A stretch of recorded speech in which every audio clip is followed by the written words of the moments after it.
Oh, let me close down a bird before it makes the noise. I think I did it. I think I did it in time. Hello. How is everybody doing? How's things? How's life? How's your wrist? How's your week been? We are indeed live. Hello. How's things? What has everybody been up to? Hello.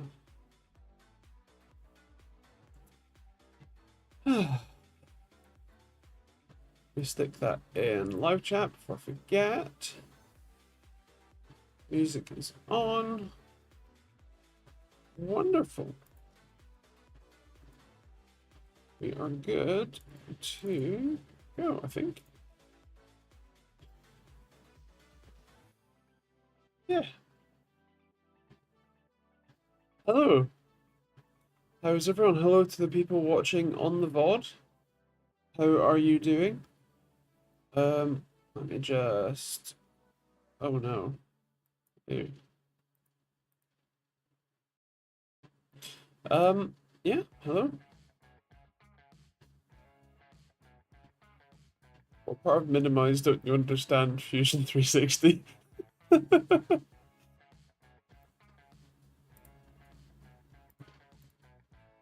I opened Fusion 360 so that in a moment I can show you all of the fun things that I've been designing this week.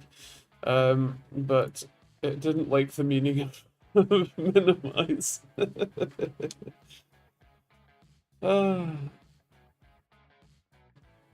we go. Right. Yeah, how is everybody doing? How's things? How's life? How's yours? How's your week been? Getting all the notifications on my phone. But actually, is that charged enough? Yeah. Hello, Simon. How you doing? How's things? Those. How has your week been? But I'm gonna attempt to turn the it's just running in fan mode. It's a lot cooler this week. And as I say that, an ambulance turns up. I think, what is it? It's only 20 something, 21.37 in the garden currently. It was 25 earlier today. In fact, only an hour ago. But luckily it has cooled down a bit, but it is also 25 in here, which is a little toasty, so I might have to turn that back on, and worst case, put it back on air conditioning mode. So, yeah. Oh yeah, I had a new eye test today. Remarkably, my eyesight has changed in the last 5 years, considering this scraped the front of my eyes off on each one.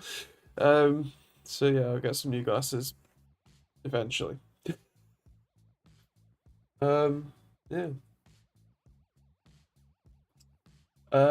It's been busy. I suppose it's supposed to be slow so I can have holidays. I mean, if it's busy, that means that, there's lots to do, right?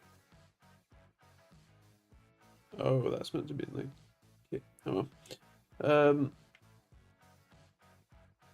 Yeah. I mean, at least for me, I've been busy too. But mostly with, like, doctors and hospital appointments. I had two today. I had two on Wednesday. I had one on two on Tuesday, one on Wednesday. It's been a lot, so yeah, and I have even more next week as well, which is ridiculous.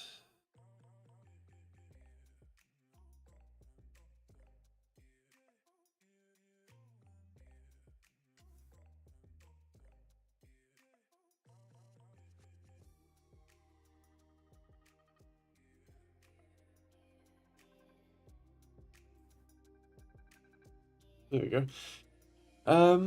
Yeah, that one. Um, Seeing as how I've got some time, let me stick on that one. Yeah. Let's stick that one up there. So I've been busy.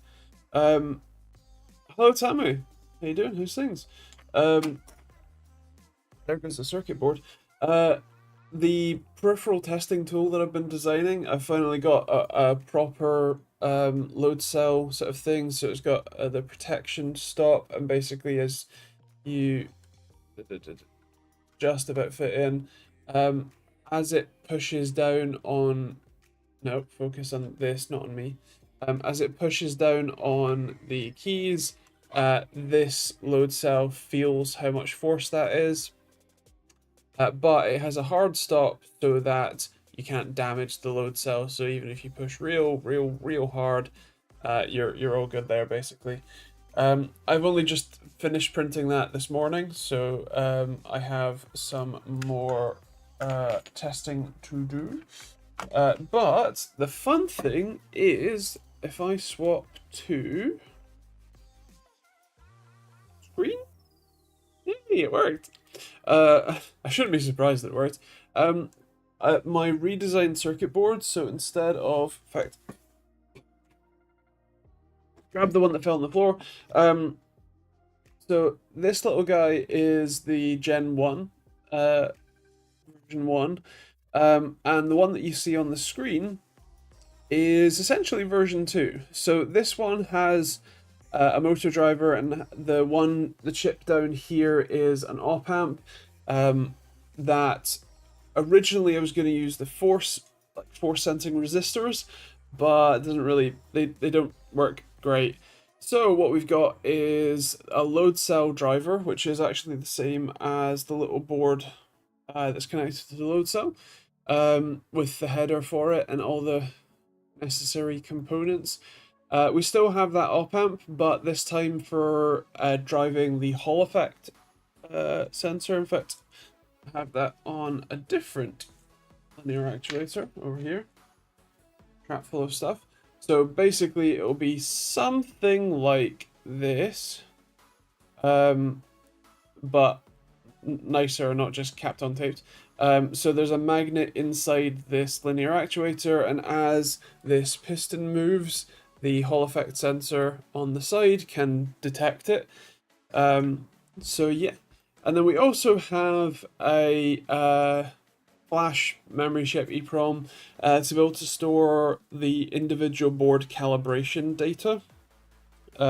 Because while the chip itself, the SAMD21, does technically have flash on board, it gets reset when you overwrite the user space, aka update the firmware, which is really annoying. And then you have the motor driver IC there with 10 volts, well 9.75 volt voltage booster. Essentially, it takes 5 volts from USB, but bumps it up to 9.7, and then outputs that to the motor in pulses. But yeah, it does look crowded because you kind of want to maximize space, and considering it's all single-sided, for context, this is the current one. I swap back to that. So that's the current one. The one that's above is actually a lot less crowded than this. So yeah. There's a lot of tight stuff for the motor driver over here. For sure. But this, basically I've extended it up to like that much. To leave some room. So yeah.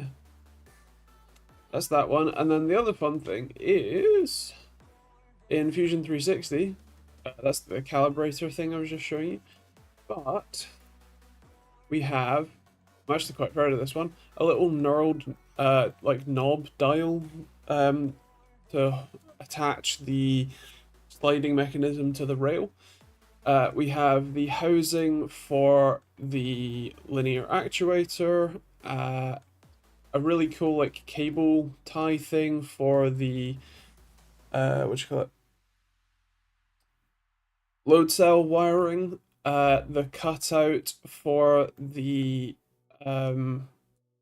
Hall effect sensor, the wiring for the linear actuator, nice hole for USB-C port, holes for all the wires to go in the case, those threads to be able to attach it to the rail, the stand, which is now extra tall and has a supporting brace on the back, and yeah.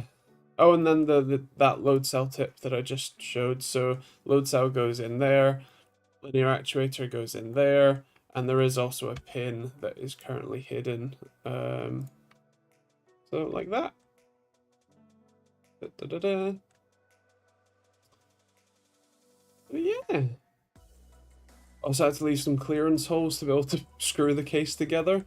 And the fun thing is that when I extended the case, if I get rid of that one, so that's the base, a bit of room for all the pins. In fact, actually, I need to leave some room for pins up here as well.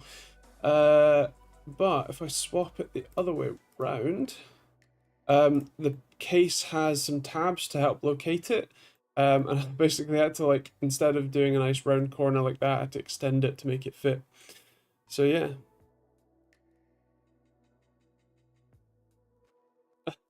No worries, Jim. Always good to have you. Ba, ba, ba, ba, ba. So yeah, I was going to do the same thing that I did with the latency tool and have a sort of lens, although I think this one was, yeah, a sort of right angled lens. But I don't really need it for the LED that's in there, because like the resin that I get these printed in is semi-transparent anyway, so that should be fine. And yeah. Oh yeah, and then also this is basically just an extender. So I realized that some people will want to be able to test further into a keyboard, as an example, than this standard arrangement can reach.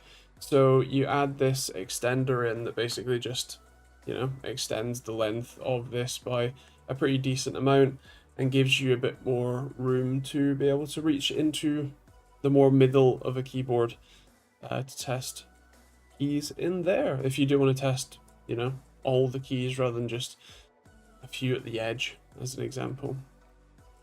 And for those that don't know, the point of this tool is to be able to test keyboards and mice for latency, for switch, like actuation point and actuation force, stuff like that. So, yeah, that is what I've been up to, among many other things. Let me just disconnect that. There we go. Yeah. I wish I could make stuff like that. Mine would look like a square blob. Well, the fun thing with Fusion 360 is that it shows you all of the steps, and like this is version 70. Like this is the 70th save that I've done. Admittedly, a lot of the changes and things that I've done here are for like testing or design revisions. Like this these this sketch here is for a bunch of test weights and stands. There you go. So that one has an 11mm base, that one has 13, that one has 6. So you can see the base size difference. And then like this was a little test sort of jig basically, so that I could be able to push on the force resistors, the dome that went on top of those force resistors, and the lens as well. So a lot of those are things that I just don't need anymore. But if you look along the bottom row, these are all of the steps that I've done to like make them. And I know that the camera is cutting off at least some of it, but you can see just how many steps there are to make all of this stuff, and then make adjustments later and all that sort of stuff. So yeah, I've been busy. Oh yeah, and the calibrator as well, which went through a couple of revisions. So yeah, I don't need the lens on the first step, and I don't think I need one. Yeah, for that one. There we go. So yeah, When testing latency on peripherals and monitors, do you have to allow the latency for the testing apparatus also? So, yes, asterisk. It depends how you're capturing the data, right? But for my tools, because that's all I can really speak to, I let me run you through how the latency tool measures the two main types of latency that it has, like tests that it has. I mean, it has audio as well, but I don't use that one as much. So for a light sensor reading, so let's say you're measuring the latency on in a game, right? You've got the tool strapped to your monitor, you press the button, and then the tool generates either a click or a mouse movement.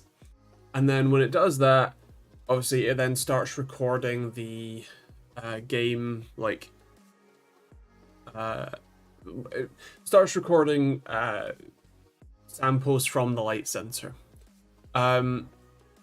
So what I do is I actually take a microsecond time reading before it does the click, after it does the click, and then after it's done all of the capturing, like the data capture.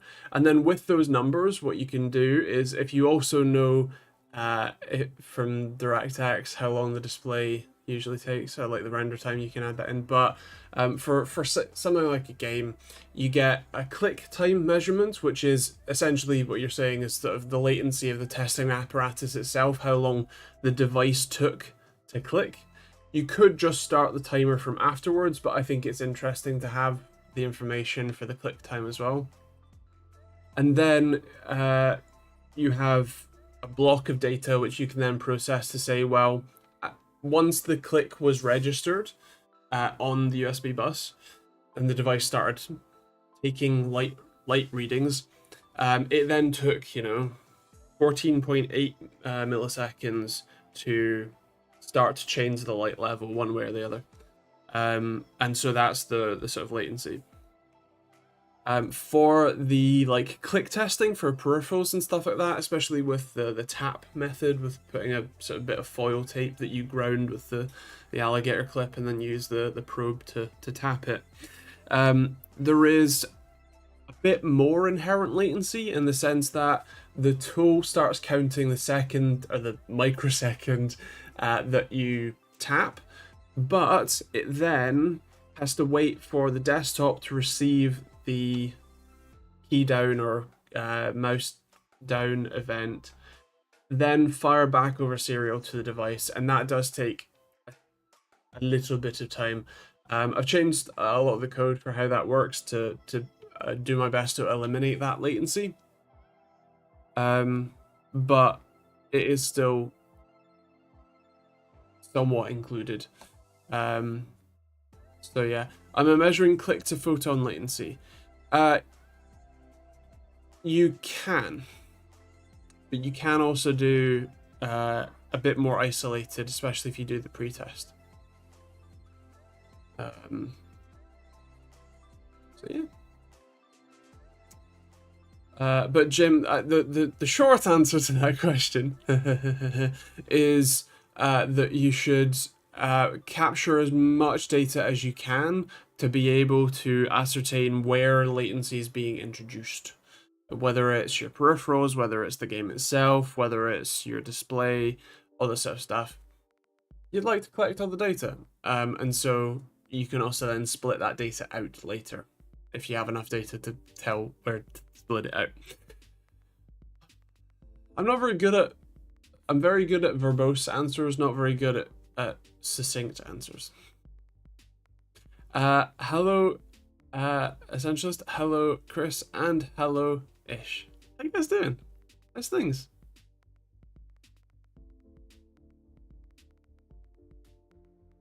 Got the SSD back today. Wonderful. Thank you very much for loaning it to me. You will see that video Monday. We'll see that video on Monday.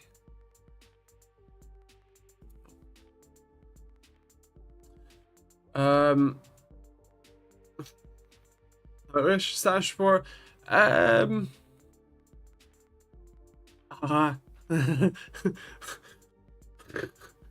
that's funny. I just got a really like lightning bolt headache for a second. Spaz tensed the whole right side of my head. I'm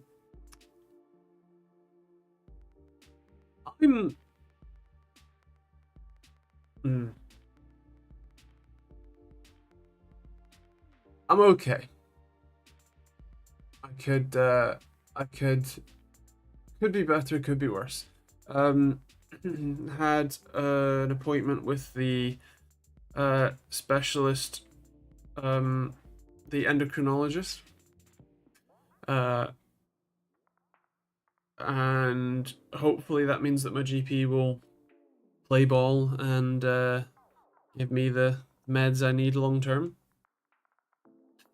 And yeah, otherwise busy with appointments mostly.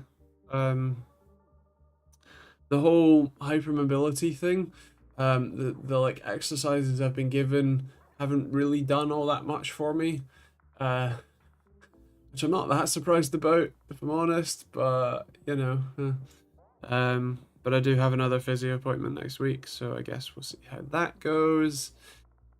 And yeah.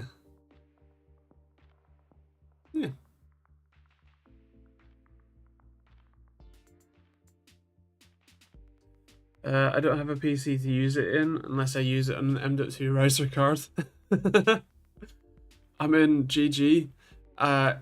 It how poor was it? Quite. Yeah, quite.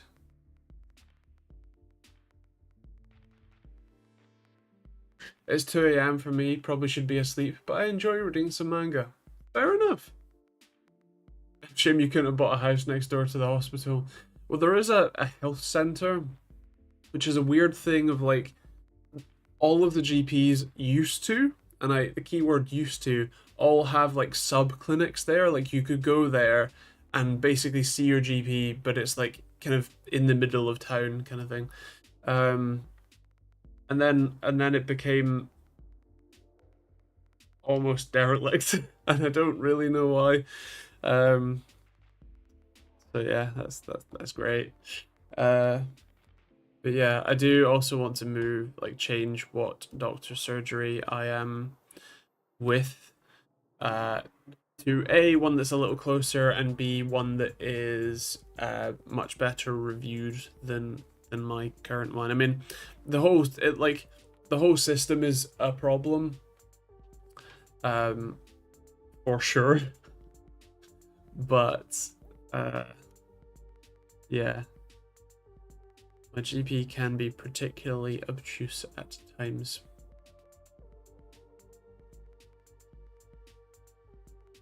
I haven't changed GP in I assume that's decade. My current one is approximately 80 to 90 miles away. Wow, you're no longer in their catchment area at all, are you? Dear. Like a mall with medical franchises. Sounds very American to me. Yeah, it kind of is. Yeah, I don't know.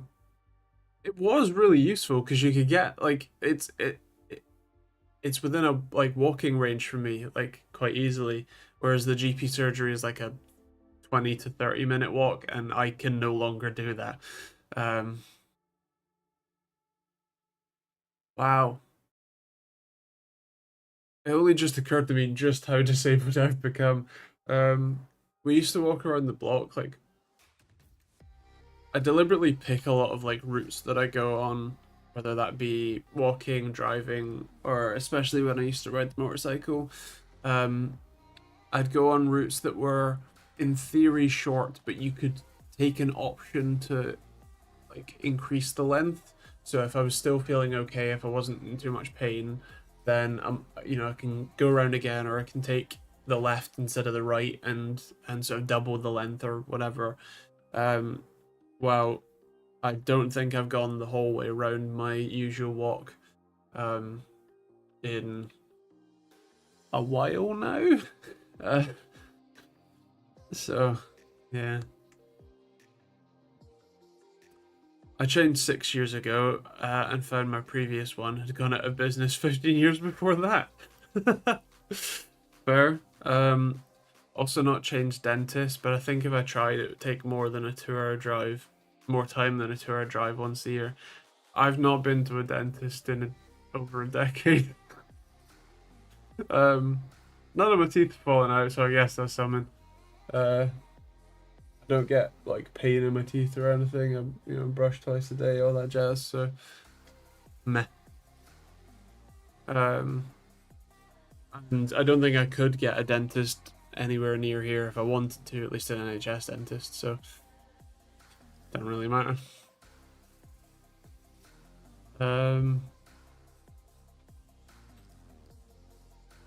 Yeah.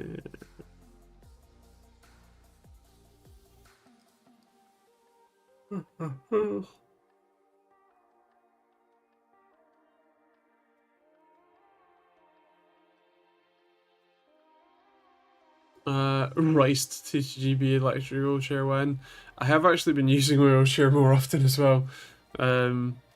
Mostly for like shops, because just like standing around and like puttering around a store is not something that I can do comfortably. So like when my friends come up and we go to Costco, I use the wheelchair there because that's the only way that I can enjoy going to Costco. So yeah.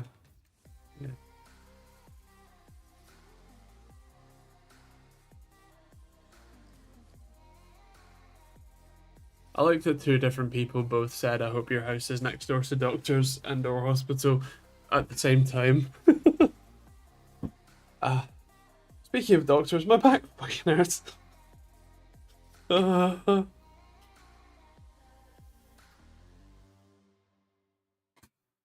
Christ. I got properly medicated this week. Yippee! I mean, nice for you. My wisdom tooth has started acting up. I should probably start looking for a dentist soon. Probably a good idea.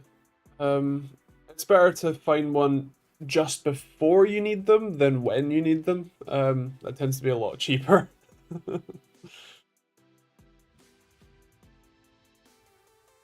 Had a practical exam with my uni today. There wasn't enough time to complete it. Some people couldn't get their Azure virtual lab servers working properly, so the lecturer went offline halfway through. Nice. I hope you all get graded accordingly.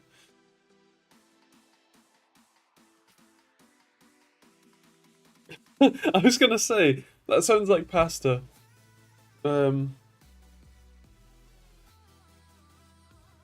What is Rivotril? Rivotril. Please enlighten us. It's clonazepam. Well, I know what diazepam is because I have some for anxiety mind. So I assume it's similar. Costco is great fun. I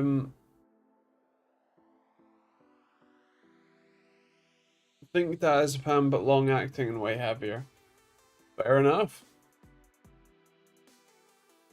My GP was pretty cagey to give me any diazepam. Let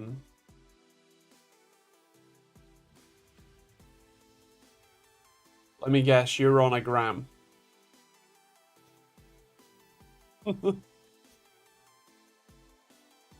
Plain English, please. I don't blame you for that. Diazepam is a relaxant. It's often used as a muscle relaxant in higher doses. In lower doses, it's used as a mental relaxant, aka an anti-anxiety medication. Essentialist here, Mr. Headphone Enthusiast, is taking a version of diazepam that is long-lasting, and stronger, which is already quite a statement because diazepam is quite a strong drug generally.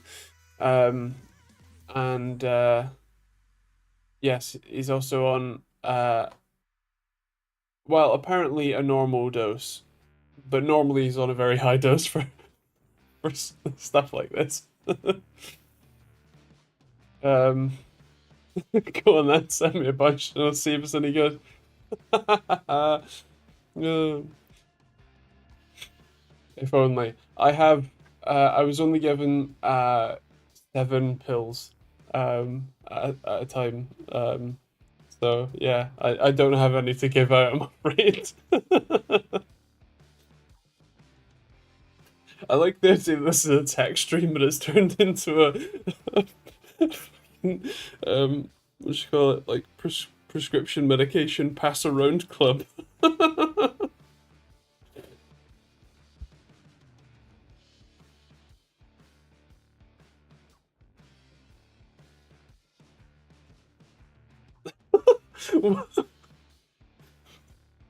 Okay, it's getting really warm in here. I'm gonna have to turn the air conditioning on. But that's a funny thing for your therapist to say. Health Team GB. I thought you meant like Heisenberg Team GB. I'll bring my codeine and tramadol. We can have a bit of a party. Well, codeine doesn't do anything for me. Only tramadol does. I had what you call it, alcohol delamination surgery on both of my eyes, and I convinced them to give me tramadol for the second one, and it does it helps. I'll bring my morphine. What a club! I can bring estradiol. Pelanax, hello. Good. Actual tech questions. Wonderful. You're 13 and building a PC. Well, congratulations. What help do you need? This is what this madness is meant to be for.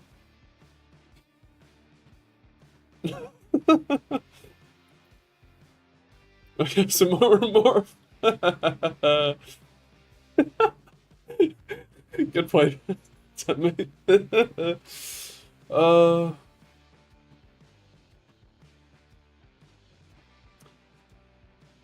Team GP. Nice. Nice one, yeah. I've got a 7900 XTX and a 7800X 3D. Well, first of all, that's a ball in first PC for a 13-year-old. Like, for context, I know that I sound like, grandparent preaching here, but like, I had to save up for my first PC when I was 15, which is why I started this channel. It was nowhere near that level of components, so yeah.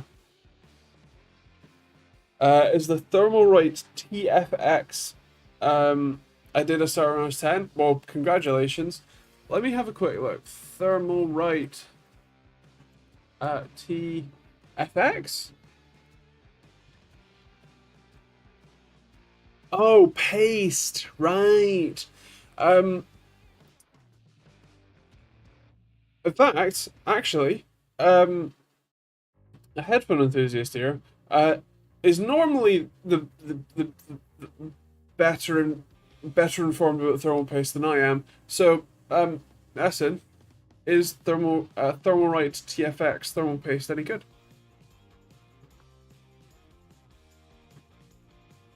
I mean, I think generally speaking, the go-to like suggestions, well, there you go, are things like Thermal Grizzly. Was it Cryonaut? Hydronaut? Which one is it? Remind me. What one did you tell me to get? Gelid? I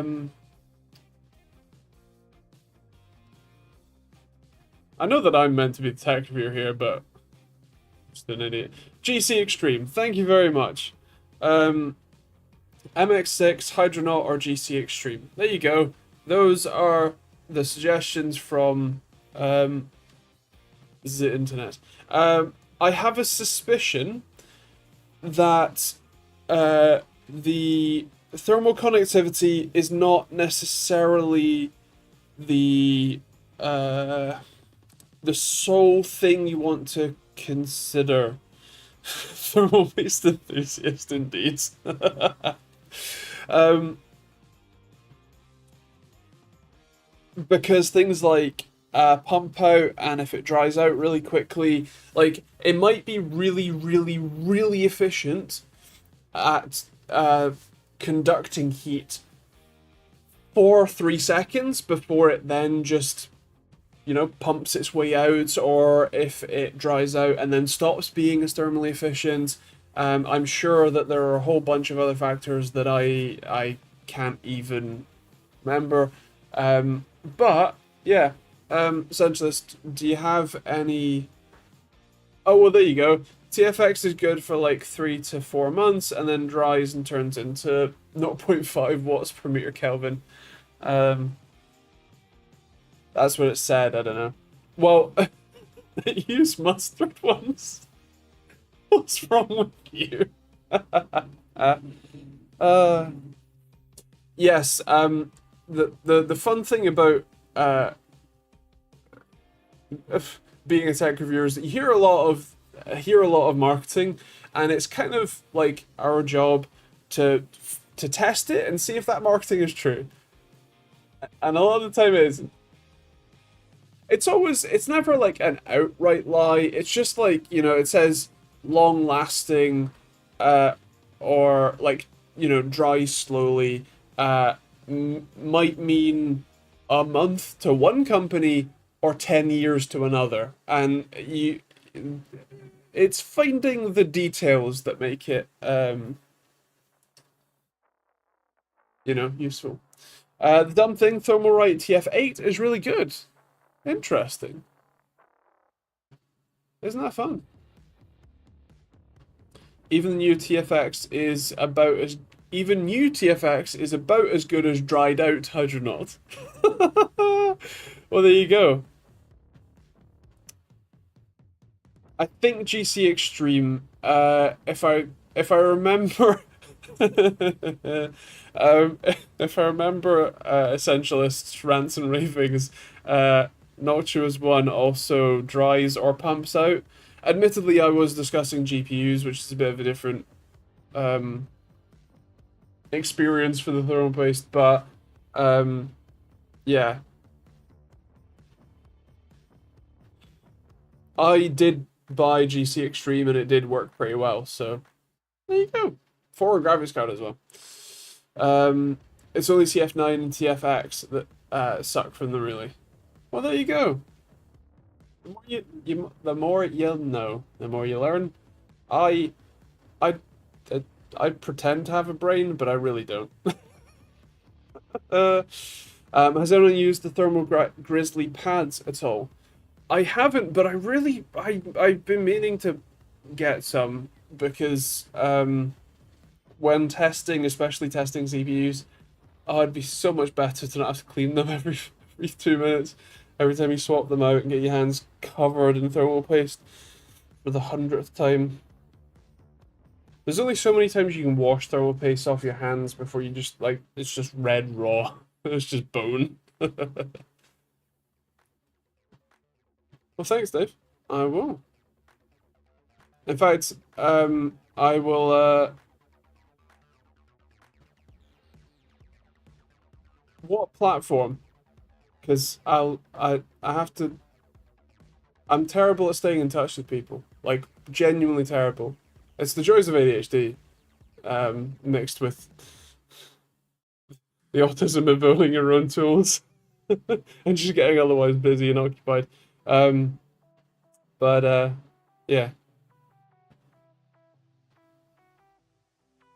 But thank you very much. Steve from Powder Box uses the pads and seems to like them for testing. I mean, I can very much see why. I just used some 5-year-old GD900 AliExpress special paste. Oh dear. Do you know when I was first building and then starting to test PCs, uh, I did buy some, I think eBay special or whatever, like thermal paste tubes, like the really unbranded white stuff, and I don't think um, I ever used it, especially because I have a sneaking suspicion that it was actually thermal cement, because it is important to know the difference. Um, so yeah. And yeah, exactly, Tammy. Like, the reason that I'm interested in them is because it's repeatable. Facebook works for me, I think you're still on there. I do have an account there, yeah. I will... I'm so terrible that I'm going to set a reminder to myself to message you after the stream. Yeah. It's also a full white PC. I've got an Asus ROG X870-A. Nice!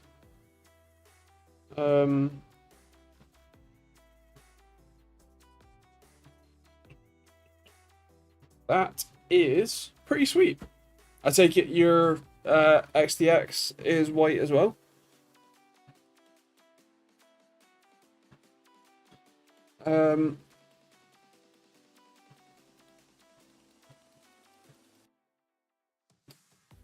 No worries, Dave. I'll talk to you later. Catch you, man. And thanks for popping by.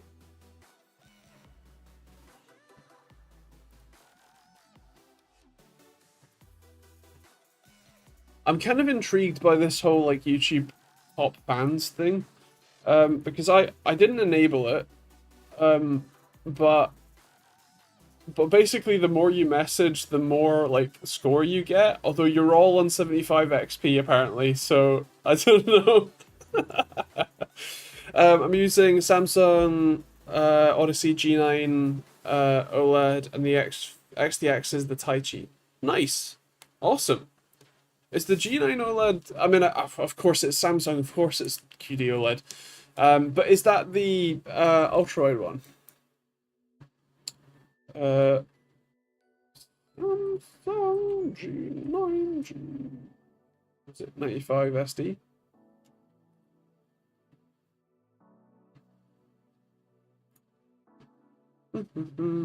Wait, is that the 49-inch one? Oh damn.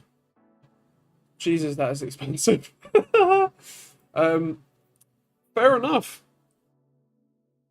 Fair enough. So that's the same panel that's in the, what is it? The AOC and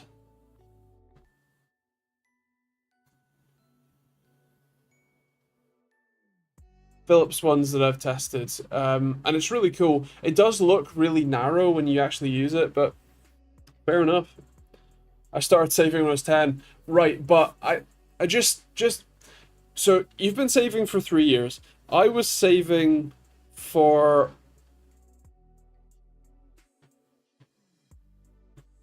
2 or 3 years and cashed in my like we had in the UK we have like child bonds, like NS&I bonds and stuff, that like family had saved for me,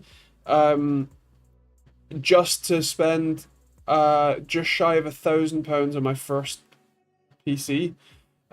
So for you to have saved enough money to buy a $1,400 or pound monitor, like £800 or £900 graphics card, £500 or £600 CPU, £300 motherboard, and the rest, is a very different upbringing to mine. Yes, so that's, if you know,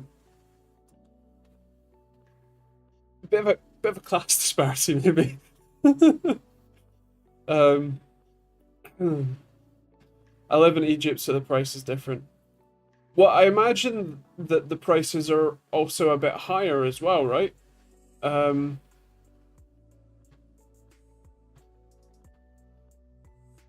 Although I don't know what the comparison is.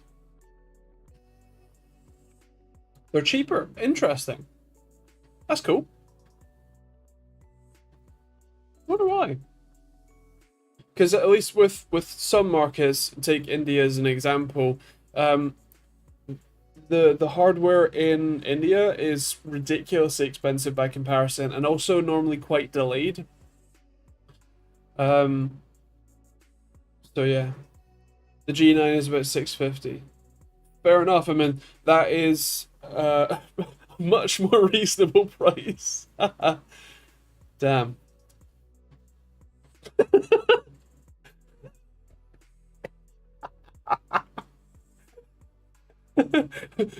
Cheap tech. We're going on holiday.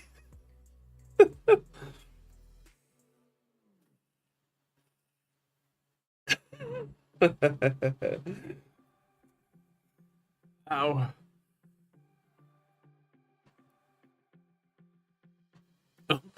Opening Skyscanner.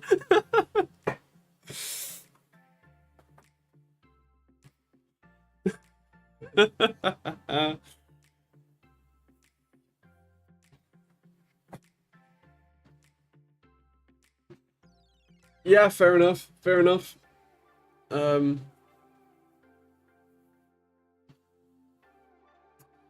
I mean, I would say, like, at least in Scotland, we have the sort of the North Sea oil fields and all that, but yeah, that doesn't really contribute to, to great value.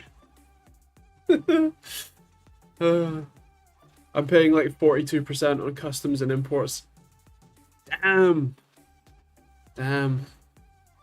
I think the UK is. I mean, it depends where from, obviously, but you normally just pay VAT on most stuff if you're importing it.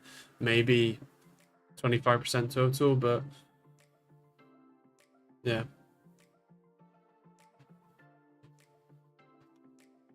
Yeah, fair enough. Fair enough.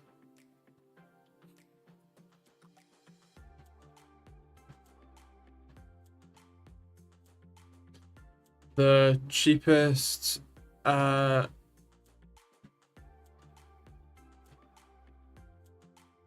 flight to Egypt is 333 euros plus any VAT I pay there. I assume that's you get back in your home country. How does that work?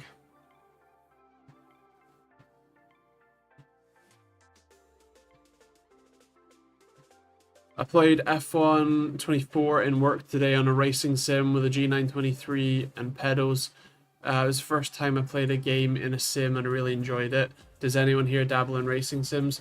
I would get my 923 that's it's about there but under my desk out, but it's kind of buried in shit, so I won't bother.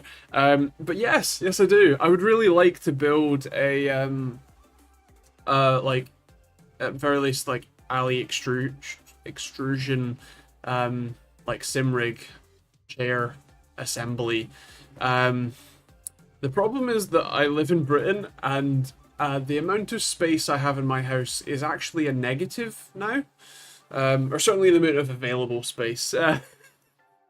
Uh, yeah, I mean, I'm testing a projector today, and is it you can it's here, and it because it doesn't have a tripod mount.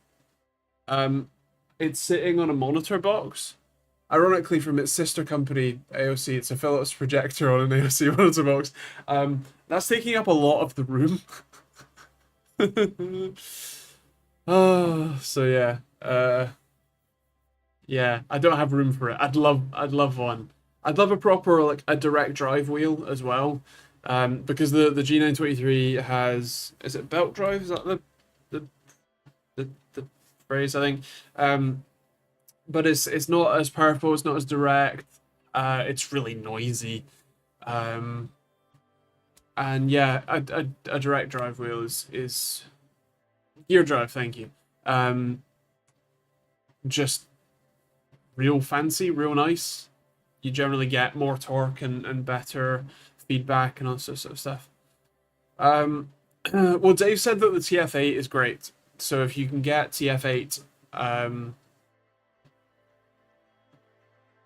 according to Dave, who's been in the industry for a very long time and very much knows this stuff. Yeah, TF8. Yeah, I use my Valve Index with Assetto Corsa, and it's really good, really fun, really immersive. I tried Dirt Rally the other day, but I'm just not good enough. I want to do a rally experience day actually. I should look up where those are and how much they are. Yeah. Do I have CSP for AC? It was CSP. I'm dumb. So TF8 is the way to go. Looks like it. Best 250 Egyptian pounds spent. Nice. Custom shader patch. Well then, no, I don't. I did have a few mods, including extra tracks and cars for Assetto Corsa, but I think I had to reinstall it. I don't know. Something broke, so I don't have those mods anymore, and I've not been bothered to re-download them. So yeah. Fair enough. I mean, when you say it tweaks everything, I mean it tweaks the visuals, not the driving experience, I assume.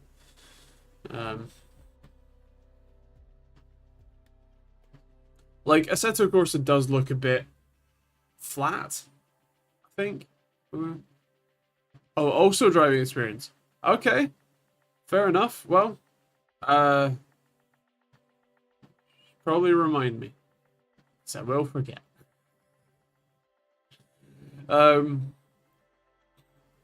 Yeah, what games do you buy in the sale? I haven't bought any recently. I have been playing Satisfactory with a friend. I have been playing Bitburner. Yeah. That's all I've been playing recently. It's monolithic at this point. I know the feeling, experience. I still like MX4, but you can't get it anymore. I liked MX4 as well. I had a bunch of tubes, and I think I used them all up, which is kind of sad. So yeah.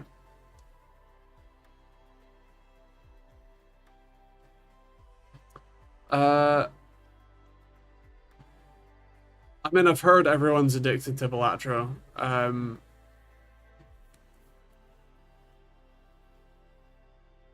But it not for me.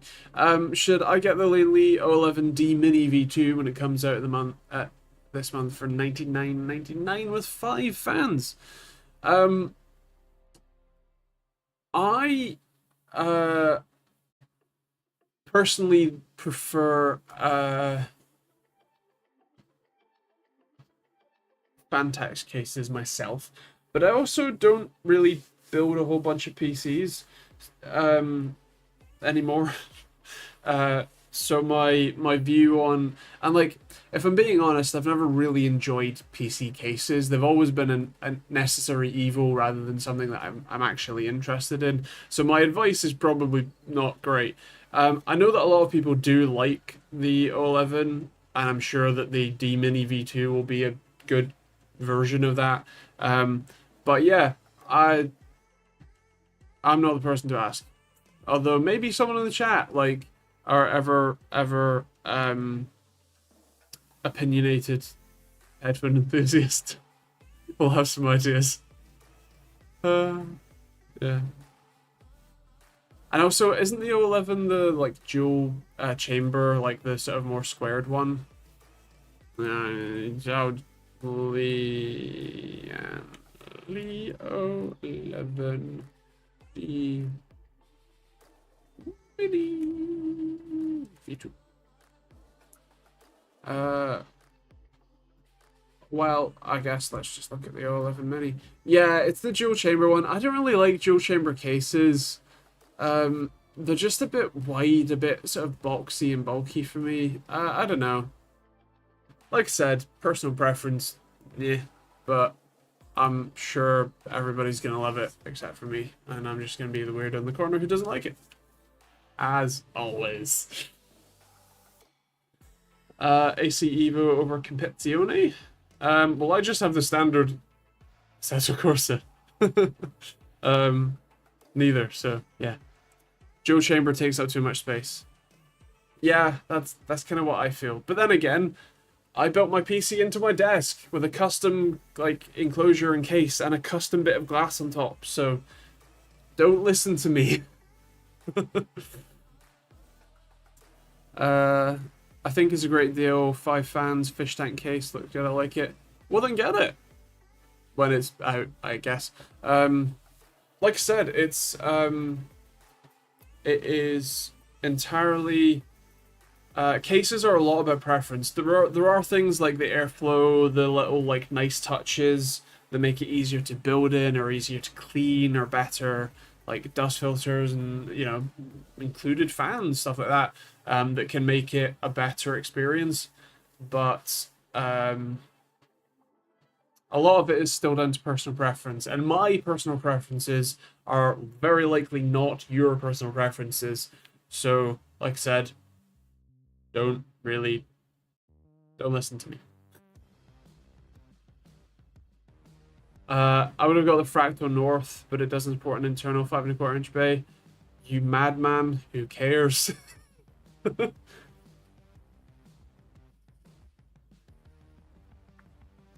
I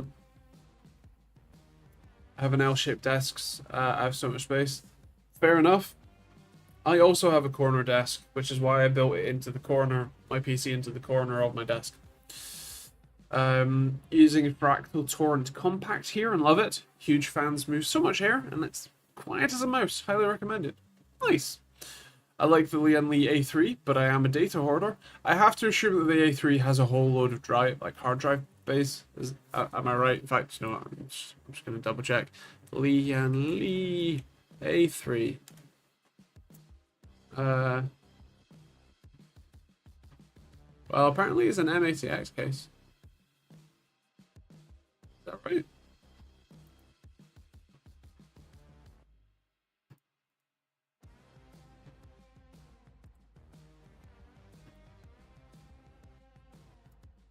Oh, you want it, but because you're a data hoarder, you can't have it.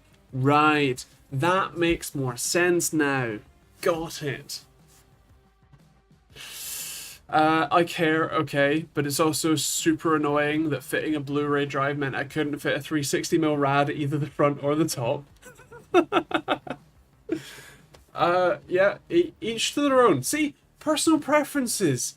If Chris wants to be a weirdo and fit a Blu-ray, like drive, into his PC in 2025, more power to him. We're all just going to sit in the corner and judge, but more power to him.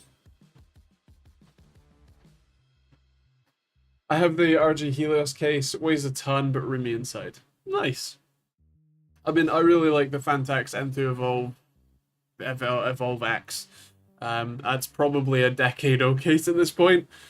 But in fact, actually, there's one on that desk, the Evolve X in white, that I use as my test PC case, and it's great.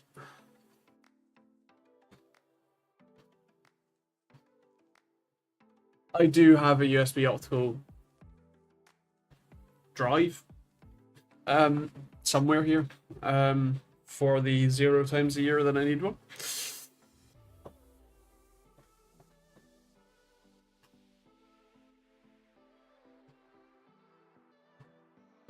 That is weirdish. Yeah. Could you get a NAS? You could. And store all the data on your Blu-rays. When it's USD to Egyptian pounds, the full setup is 250,000 Egyptian pounds. And that's almost 4x my dad's first car. Well, see, that's what we mean about how insane it is that you have this high, like, really cool high-end hardware. Oh, dear. Hey, I have 2 Blu-ray DVD burners, but still no case to put them in. No, I haven't used discs as a medium, like a, DVDs, Blu-rays, whatever, in, yeah, a decade, probably more.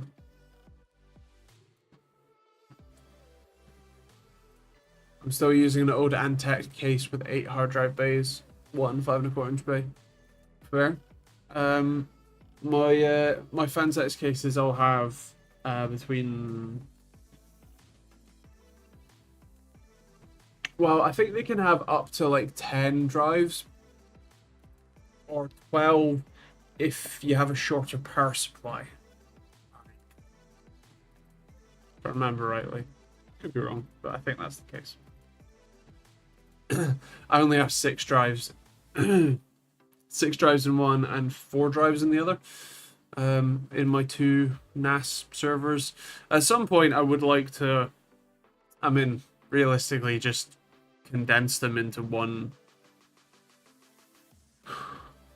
like, actual server rack case. Probably wall mount it, but still.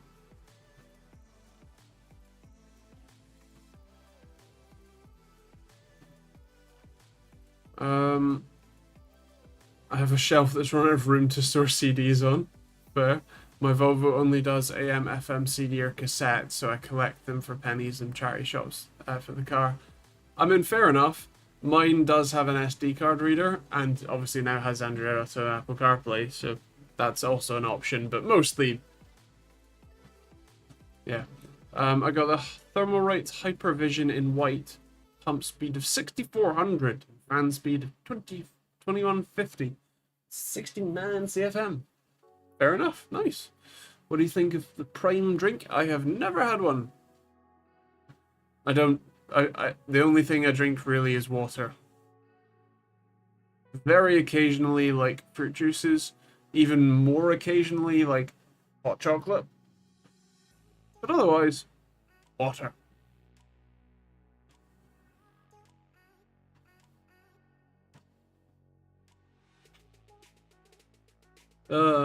That's remarkably large for, for a screen on a water cooler. Fair enough if you're gonna be able to look at your PC. I don't care. I don't look at it. Yeah. The older you get, prune juice enters the equation. Well, you see, the thing is that I have ulcerative colitis, so that kind of handles that side for me. It's on 12 sale for 120. Fair enough. And yeah, my first phone screen was probably like a 1-inch screen on an old Nokia 2 decades ago. So, yeah.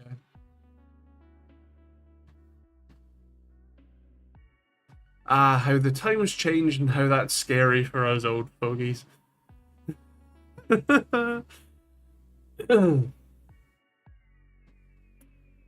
Oh dear. Well,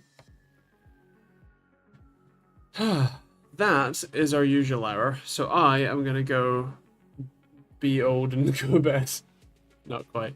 My first phone was a Samsung Galaxy A23. God, I feel so old.